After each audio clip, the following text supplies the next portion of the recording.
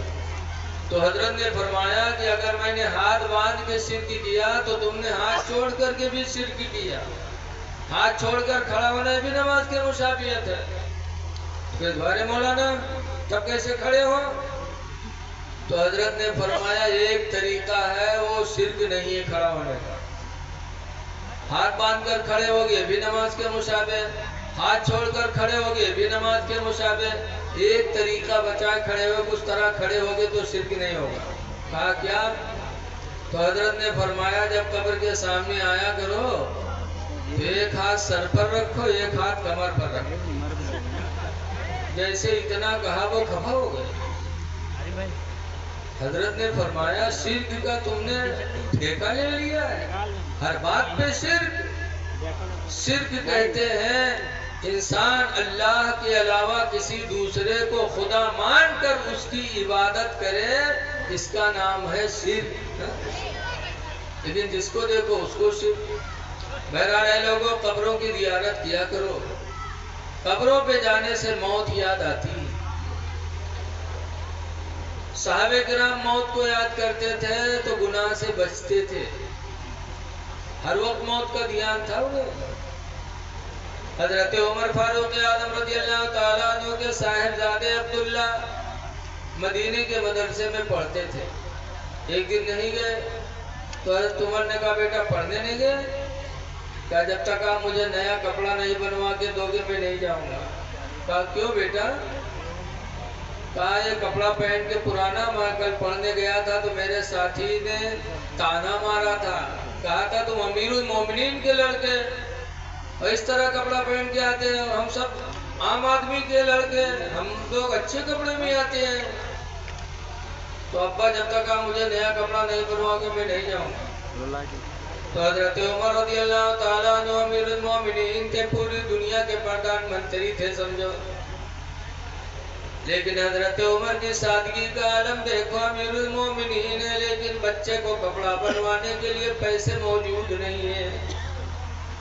تو اپنے خادم کو بلایا اور فرمایا یا خادم اذهب الى بیت المال، اے میرے خادم تم بینک چلے جاؤ، وقل لخادم بیت المال، اور بینک کے منیجر سے جا کے کہہ دو یعطی 4 روپیہ علی اسم عمر ابن الخطاب دینا، کہ عمر کے نام پر وہ 4 روپیہ قرضہ دے دے۔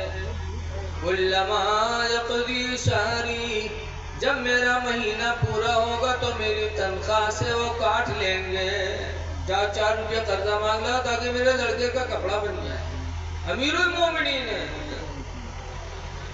وہ خادم بینک گیا، جب بینک کے منیجر سے کہا تو بینک کے منیجر نے کہا کہ جا کے امیر المومنین سے کہہ دو کہ انہوں نے کہا جب میرا مہینہ پورا ہوگا تو میری تنخواہ سے کاٹ لیں گے، جا کے کہہ دو کہ اس مہینہ کے مکمل ہونے تک اپنی زندگی کی ضمانت لکھ کے دے دیں، کہ جب تک مہینہ پورا نہیں ہوگا وہ زندہ رہیں گے، جا کے ضمانت لکھوا لاؤ ورنہ میں دے دوں اور اس سے پہلے امیر المومنین کا انتقال ہو جائے، تب یہ عام مسلمانوں کا مال ہے کون دے گا؟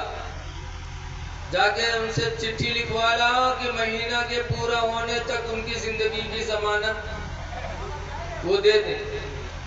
وہ خادم آیا، حضرت عمر نے فرمایا لائے؟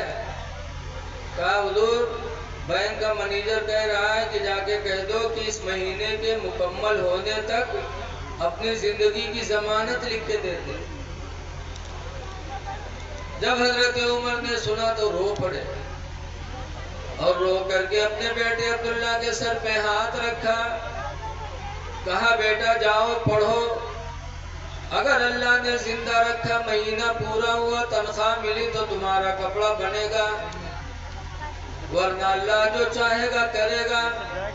بینک کا منیجر مجھ سے پورے مہینے کی زندگی کی ضمانت مانگ رہا ہے، بیٹا پورا مہینہ گیا میں تو اپنے زندگی کی ایک لمحے کی بھی ضمانت نہیں دے سکتا، خدا جانے کس وقت بلاوا آ جائے۔ یہ صحابہ تھے جو ہر وقت موت کو یاد کرتے رہتے تھے۔ اے لوگوں موت کو یاد کرو۔ آج حضرت شہید مرد رحمت اللہ علیہ کے عرس میں آپ آئے ہیں، دنیا سے بہت سے لوگ جا رہے ہیں، لیکن عرس سب کا نہیں منایا جا رہا۔ عرس اسی کا ہوتا ہے جس نے پوری زندگی اپنے خدا کو راضی کیا۔ موتیں بھی طرح طرح کی آتی ہیں۔ آج ہمارے تمہارے پاس ملک الموت آتے ہیں پتہ نہیں چلتا، لیکن اللہ والوں کی شان دیکھو، موت کسی کو چھوڑا نہیں۔ حضرت موسیٰ علیہ السلام اللہ کے نبی ہیں، حضرت موسیٰ علیہ السلام کے پاس بھی موت کا فرشتہ آیا تھا، آیا موت کا فرشتہ سلام کیا، حضرت موسیٰ علیہ السلام نے جواب دیا، پوچھا کیسے آنا ہوا؟ کہ آپ کی روح نکالنے آیا ہوں۔ موسیٰ علیہ السلام نے کہا ابھی دین کا کام باقی ہے اور تو روح نکالنے آ گیا؟ کھینچ کے ایک تماچا مارا ملک الموت، اتنی زور سے مارا کہ ملک الموت کی آنکھیں باہر ہو، بیچارے واپس چلے گئے۔ اللہ کی بارگاہ میں جا کے کہتے ہیں اللہ کی جلالی کے بعد بھیج دیا تھا، اس نے تو تماچا مارا میری آنکھیں نکل آئی۔ کہتے ہیں ابھی دین کا کام باقی ہے۔ اللہ تعالیٰ نے اپنی قدرت سے ان کی آنکھوں کو صحیح فرمایا، پھر فرمایا اللہ نے جاؤ پھر موسیٰ کے پاس اور جا کے کہہ دو کہ ابھی مرنا نہیں چاہتے ہیں تو کسی بیل کے پیٹھ پر ہاتھ رکھ دیں، جتنے بال ان کے ہاتھ کے نیچے پڑیں گے ہر بال کے بدلے میں اتنے سال کی عمر ان کی بڑھا دی جائے۔ جاؤ کہہ دو بیل کے پیٹھ پہ ہاتھ رکھ دیں، بیل تو آپ لوگ جانتے ہوئے جی حضرت، اب وہ پہچانے میں دقت ہے، میرے سامنے ہے تمام لوگ، کھیتی بچاوے گا آفت ہے۔ ایک تو وہ بیل ہے سڑوا ہے اور ایک ہمرے تمرا بیل، ہمرے تمرے انسانوں میں یہ بہت سے بیل کا حالت ہے۔ جی حضرت جی حق ہے، انسانوں میں بیل ہوتے کہ نہیں ہوتے؟ بہت بیل ہے ہمرے تمرے میں۔ ہمارے ادھر ایک مدرسہ چلتا ہے پھر بچنی درگاہ پہ، وہاں کے محتمم مولانا علی حسن فاروقی علیہ رحمہ انتقال کر گئے۔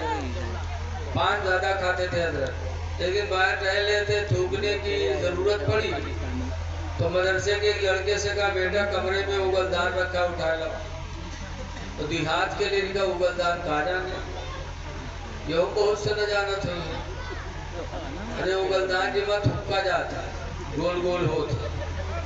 لڑکا سے کہنے بیٹا کمرے میں اگلدان رکھا اٹھا لو، دیہات کے لڑکا جانا نہ رہا ہے، گواہ پورا کمرہ ڈھونڈ کے چلا ہوا، کہے حضرت تمہیں اگلدان نہیں ہے؟ تو حضرت نے فرمایا اسی میں جا کے دیکھ تو، دوبارہ پھر گواہ ڈھونڈ کے چلا ہوا، جانا تو تب تو اٹھا لاوا۔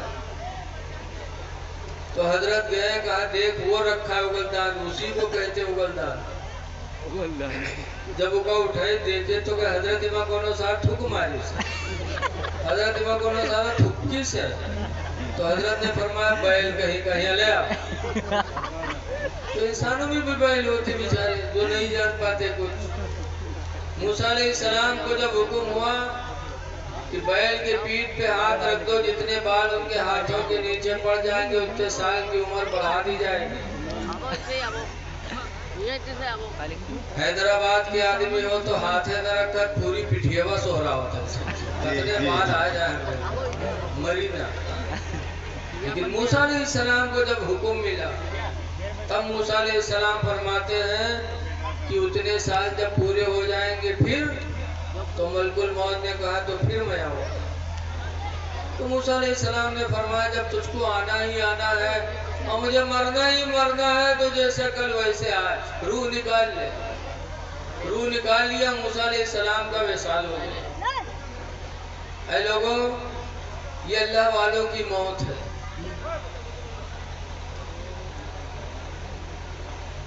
یہ اللہ والوں کی موت ہے.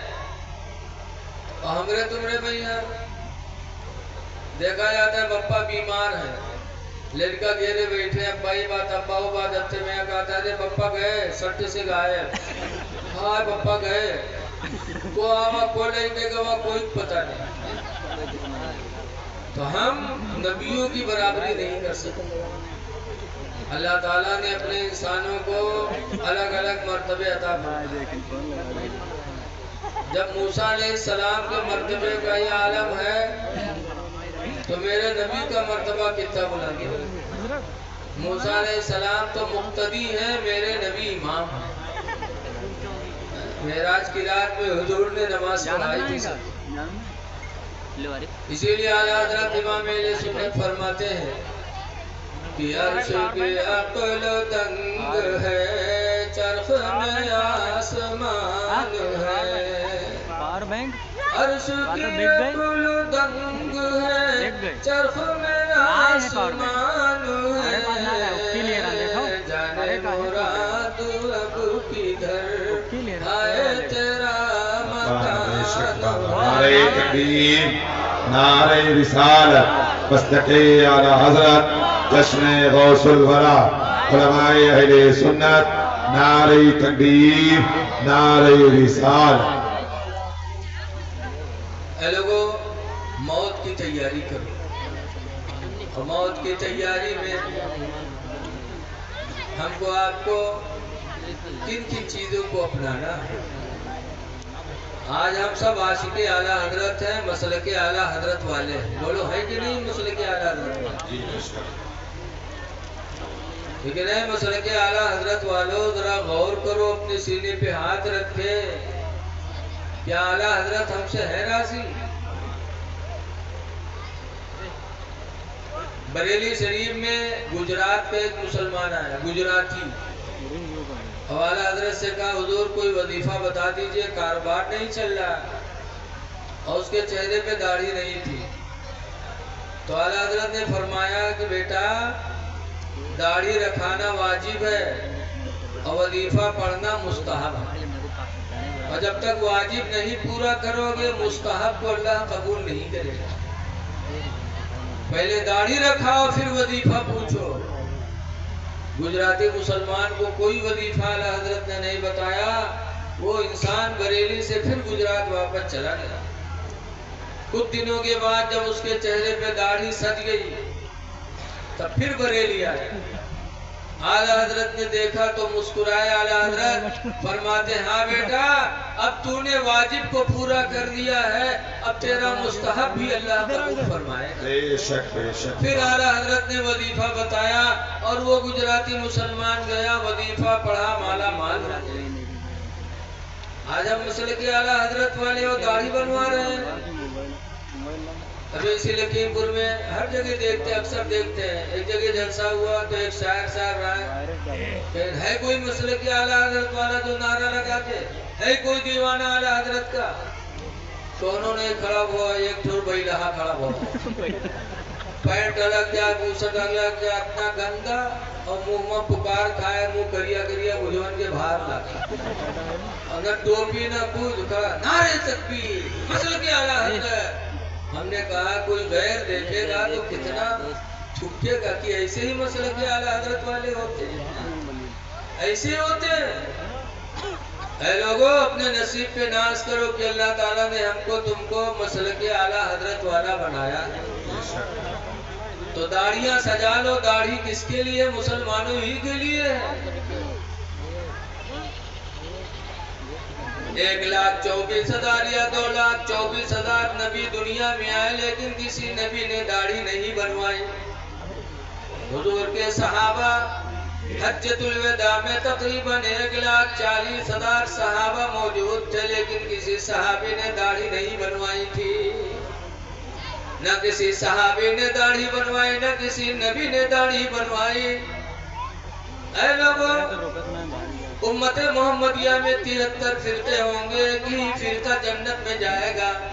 پوچھا گیا تھا وہ کون, تو حضور نے فرمایا یا ما انا علیہ واصحابی، وہ وہی فرقہ جنت میں جائے گا جو میرے اور میرے صحابہ کے راستے پہ چلے گا۔ تو جو نبیوں کے راستے پر ہوگا، جو صحابہ کے راستے پر ہوگا، وہی فرقہ جنتی ہوگا۔ جب صحابہ نے داڑھی نہیں بنوائی تو تم بھی نہ بنواؤ۔ ہاں داڑھی منڈا رہے ہو۔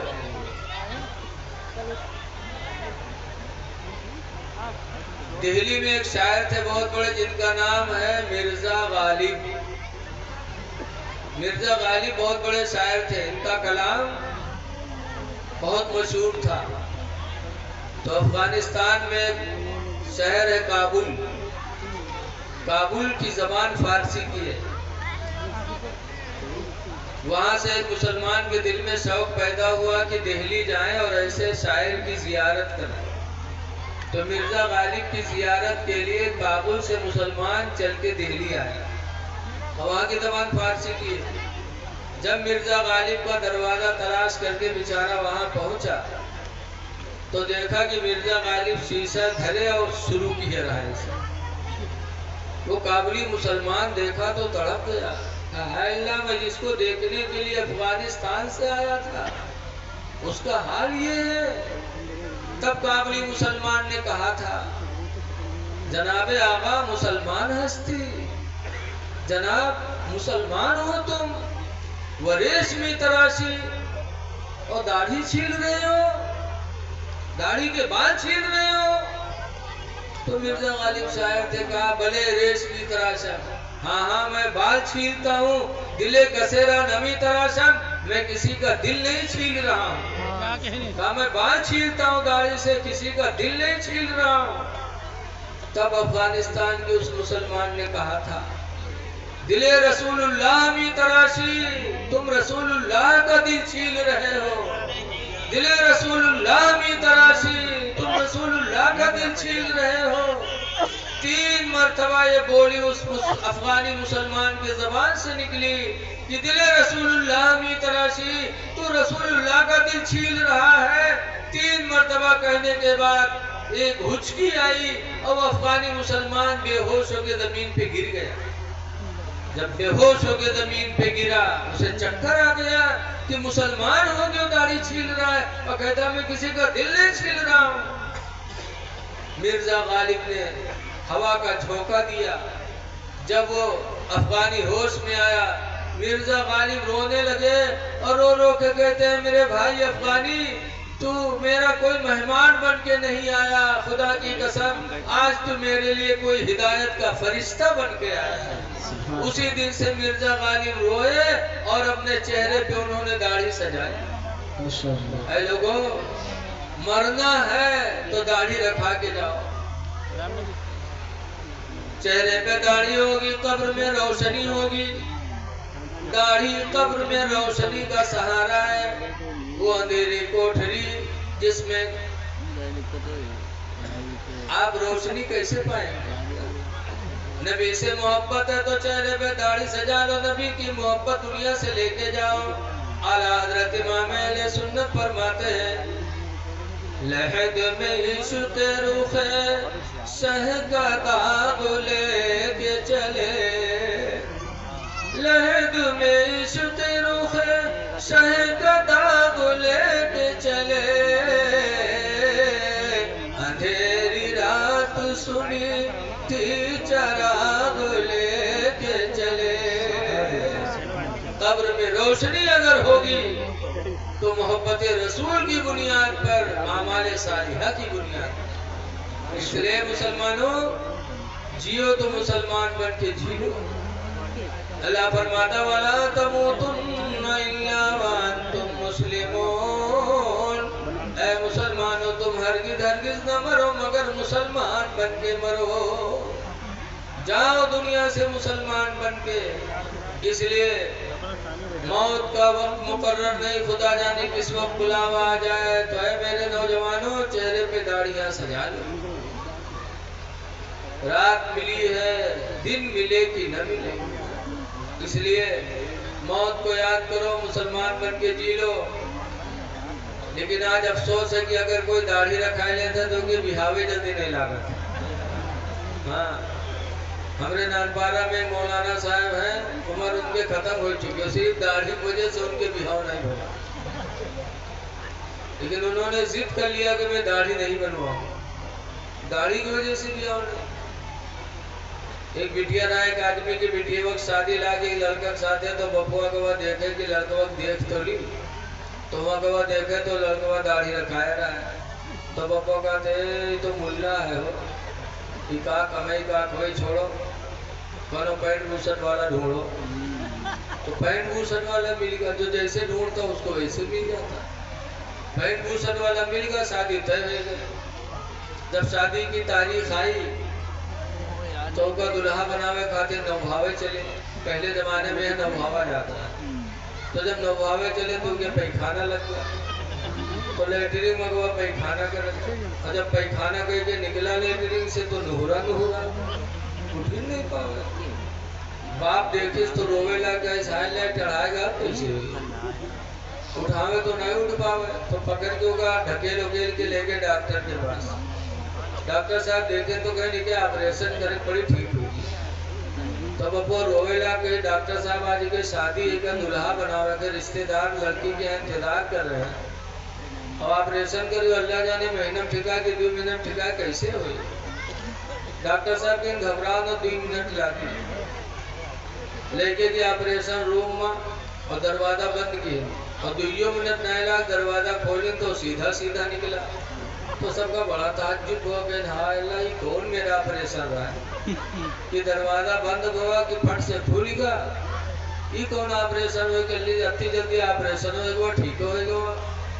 تو لوگ ڈاکٹر صاحب سے پوچھا لا کہ ڈاکٹر صاحب کون بیماری رہا جو 2 منٹ نہیں لاگ. تو ڈاکٹر صاحب کہیں کوئی بیماری نہیں, پینٹ کے بٹن بوسٹ میں لگائے لیے اسلام.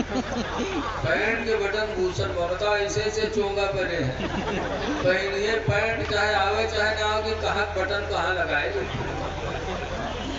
اے نوجوانوں, پینٹ پہننا ناجائز نہیں, پہن سکتے ہو, لیکن پینٹ اس طرح پہنو کہ نماز پڑھنے میں اٹھنے بیٹھنے میں تکلیف نہ ہو. پینٹ پہنو تو تمہارا جسم ظاہر نہ ہو. اللہ نے لباس کس لیے دیا تھا؟ قرآن حکیم میں اللہ فرماتا, یا بنی آدم, آدم کی اولاد, قد انزلنا علیکم لباسا, میں نے تمہارے اوپر لباس اتارا ہے. کیوں؟ یواری سوآتکم, اس لیے لباس دیا ہے کہ تمہاری عزت کو چھپا لے. عزت چھپانے کے لیے اللہ نے لباس دیا. لیکن آج پینٹ اتنی تنگ بن گئی ہے کہ پچھلی دکان دیکھو تو 2 حصہ بٹی نظر آؤ. کتنا خالی, کہاں سے خالی, کہاں سے اونچ ہے صاحب. ایسے ہماری ماں بہنیں پہنی ہے نقاب, اور نقاب پہننے کے بعد کمر میں رستہ بندھی, لاگت ہے ڈاکہ ڈالے جاتا. اور جب رستہ باندھتی ہیں تو اتنی بے حیا لگتی ہیں, جسم کا اونچا نیچا حصہ سب نظر آ رہا ہے. نقاب پہننے کا کیا مقصد رہا؟ نقاب تو اس لیے ایجاد ہوا تھا کہ عورت کے بدن کا نیچا اونچا حصہ کوئی دیکھ نہ پائے, پورا بدن برابر لگے تاکہ کسی کی نگاہیں نہ اٹھے. نقاب پہننے کے بعد رسہ باندھے ہیں. اسی لیے اللہ کے نبی نے 1400 سال پہلے فرمایا تھا, عن ابی ہریرہ قال قال رسول اللہ, حضرت ابو ہریرہ سے روایت ہے, فرماتے اللہ کے نبی نے ارشاد فرمایا کہ ایک زمانہ ایسا آئے گا کہ کاسیات, عورتیں لباس پہنے ہوں گی, عاریات, پھر بھی وہ ننگی ہوں گی. میرے نبی نے فرمایا تھا ایک زمانہ ایسا آئے گا کہ عورتیں لباس پہنے ہوں گی پھر بھی ننگی ہوں گی. ممیلات مائلات, دوسرے کا دل لے بیٹھیں گی اور اپنا دل ان کو دے بیٹھیں گی. جو نبی نے فرمایا تھا آج ہو رہا. شادیوں میں دیکھ لو, شادیوں میں ہماری بچیوں کے, ہماری بہنوں کے کپڑے ایسے ہوتے ہیں, ایسے فحش انداز کی دیکھنے میں خود نگاہ جھک جاتی ہے. اے میری ماں بہنوں وہ لباس پہنو کہ تمہارے جسم کے حصے پر کسی کی نگاہ نہ پڑ سکے. پینٹ بوشٹ پہنو اس طرح پہنو کہ تمہاری عزت چھپی رہے. لیکن دیکھا جاتا ہے ہمارے نوجوانوں کے یہاں کہ پنجگانم تو کب ہو جائیے نا جمعہ دن جائیے پڑھا اور جمعہ دن جائیے تو کرتا پائجامہ پہن کے نہ جائیے پینٹ اور شرٹ پہن کے جائیے.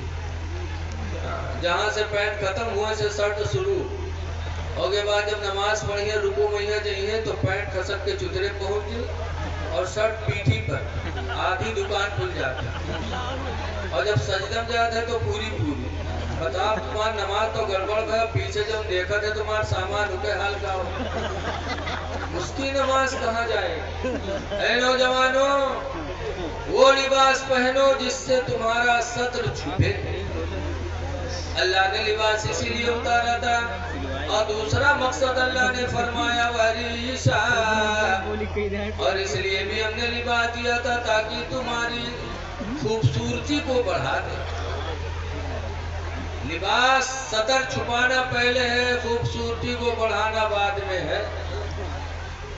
لیکن آج ہماری ماں بہنیں سمجھتی ہیں کہ نہیں لباس وہ پہنو جو بڑھیا لگا. ایک آدمی گوا بنارس وہاں دیکھے ساڑی کی مارکیٹ تھے ایک ساڑی اپنے محبوبہ خاطر لے لی لال کلر کے اور کہ بیوی کے کلر کون مل رہا ہے اتنی دریا کی تاؤ پھیلو کے ساتھ اور جب لال ساڑی لے کے آوا عورتیاں دیکھے بہت مگر معاوے جلدی جلدی نہائیس اور ساڑی پہنے سے کے بعد مرد کے سامنے کے پوچھت ہے دیکھو ہم کون مل لاگی تھی. مردوں کہ تم تو ویسے لاگت ہو جیسے کوئلہ کے ڈھیر میں آگ لگ گئے بس ان نوچ کے پھر کس گاڑی پکڑ. یہ بعد میں دیکھو کہ ہم اچھے لگتے ہیں کہ نہیں پہلے یہ دیکھو کہ اللہ نے ستر چھپانے کے لیے دیا تھا وہ ہماری ستر چھپی کہ نہیں چھپی. لباس ایسا پہنو اور ایسا لباس بھی نہ پہنو جس سے گھمنڈ پہنتا گھمنڈ والا لباس نہ پہنو. حضرت ابو ذر غفاری ایک صحابی تھے خانہ کعبہ کا طواف کر رہے تھے. طواف کرنے والے بہت سے تھے انہی طواف کرنے والوں میں ایک آدمی کرتا پہنے تھا اور اس کی کالر بڑے بڑے نکیلے کالر باہر نکلے تھے. حضرت ابو ذر غفاری نے دیکھا تو فوراً اس کے گریبان کو پکڑا اور کالر پکڑ کے پھاڑ دیا. کہا خدا کے گھر میں اور گھمنڈ کا لباس. اتنی زور سے پھاڑا کہ اس کی گردن میں خراش آ گئی. پتا چلا کہ صحابہ کرام کو نہ اللہ کو نہ اللہ کے رسول کو گھمنڈ کا لباس پسند نہیں تھا. لہذا وہ لباس پہنو جس سے ان کے ساری ظاہر. ہماری ماں بہنیں بھی سوچیں شادی بیاہ میں کہا پہنا تھا گرارا اور اتنا بڑا گرارا کہ خود دونوں ہاتھ سے اوپر پکڑ کے تب چلا. ایسا چلیے لاگا تھا کوئی انسان نہ کوئی آندھی و بہنڈر کو اڑا لی تھی. اور کچھ گرارا تو اتنے مہنگے ہوتے اتنے وزن کی وہ خود نہیں اٹھا پاؤ تھا تو دوی میرو ہے ہر بھال لاگا. اب بتا تم تو گرارا پکڑے ہو کہو پیر پھنس جا گرو تو تھو رہی جی. اے میری ماں بہنوں ذرا سوچو صحیح. کہنے والے نے کہا ہے کہ اطلسو کم خواب کی پوشاک پہ نازانا ہو.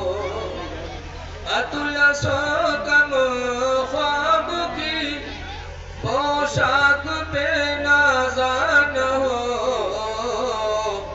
اس تنے بے جان پر خالی کفن رہ جائے گا. اس تنے بے جان پر خالی کفن رہ جائے گا. تو مسلمان بن کے جی لو لباس بھی پہنو اچھا چہرے پہ داڑھی لگا لو اور غلام نبی بن کے جی لو. ایک بات اور سوچو آج ہماری مسجدیں لوگوں کی نگاہوں میں جا رہی ہیں. ہم کہتے ہیں ہماری عبادت خانے کو ڈھا رہے ہیں. ذرا کم سے کم آپ سوچو کہ آپ کیا کر رہے ہو. آپ بھی تو دین کو ڈھا رہے ہو. غیر ڈھائے تو کیا بات ہم خود ڈھا رہے ہیں. کیسے ڈھا رہے ہیں ذرا نبی کے فرمان پہ کبھی غور کیا. حضور فرماتے ہیں الصلاۃ عمادالدین، نماز دین کا کھمبا ہے، ومن اقام فقد اقام الدین، تو جس نے نماز پڑھ لیا اس نے دین کا کھمبا گاڑ دیا۔ نماز پڑھا تو دین کا کھمبا گاڑا۔ ومن ترکہا، اور جس نے نماز کو چھوڑا فقد ہدم الدین، تو اس نے دین کو ڈھا دیا۔ نماز نہ پڑھنے والا گویا کہ دین کو ڈھا رہا ہے۔ آج ہم مسلمانوں کی نمازیں چھوڑ رہے ہیں، پھر ہمیں کچھ احساس نہیں۔ اس لیے لوگوں نمازیں پڑھو، اللہ کی رحمت کتنی بڑی ہے، غور کرو۔ حضور فرماتے ہیں من صلی صلاۃ العشاء بالجماعت، جو نماز عشاء جماعت سے پڑھنے سو جائے